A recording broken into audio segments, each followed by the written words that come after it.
નમસ્કાર, આપ જોઈ રહ્યા છો સાબરકાંઠા ન્યૂઝ 24 ચેનલ. હું છું સોયબ સૈયદ. આવો આજના મુખ્ય સમાચારો પર નજર નાખીએ. હિંમતનગરમાં સ્પા સેન્ટરના નામે ગોરખધંધો ચાલતો હોવાનું લોકો મુખે ચર્ચાએ જોર પકડ્યું. હિંમતનગરમાં સ્પા મસાજના નામે ગોરખધંધા ચાલી રહ્યા છે તેવું લોકો મુખે ચર્ચાઈ રહ્યું છે. જો તેના પર સત્તાધીશ અધિકારીઓ દ્વારા યોગ્ય તપાસ નહીં કરવામાં આવે તો યુવાનો આડા રસ્તે જતા રહેશે, જેમને રોકશે કોણ?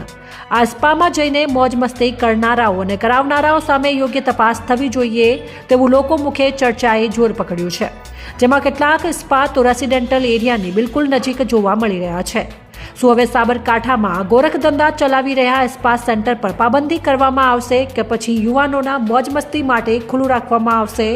એ તો હવે આવનારો સમય જ બતાવશે. જ્યારે એક સ્પા સેન્ટરમાં સ્પા મસાજના ગોરખધંધા ચાલતા હોવાનું લોકો મુખે ચાલતી ચર્ચાએ જોર પકડ્યું છે, ત્યારે એકને લીધે અન્ય સ્પા પર અસર પડતી હોય છે. એટલું જ નહીં, અમુક સ્પા તો સમાજ પર ખરાબ અસર પાડે એવા આ સ્પા સેન્ટર છે, જે રહેઠાણ વિસ્તાર નજીક પણ જોવા મળી રહ્યા છે, જે એક રીતે ત્યાં રહેતી બહેન દીકરીઓ માટે જોખમ હોવાનું લોકો મુખે ચર્ચાઈ રહ્યું છે. હવે જોવાનું એ રહ્યું કે પોલીસ દ્વારા ખાનગી રાહે ડમી કસ્ટમરને મોકલીને જો તપાસ કરવામાં આવે તો હકીકત બહાર આવી શકે તેવું છે.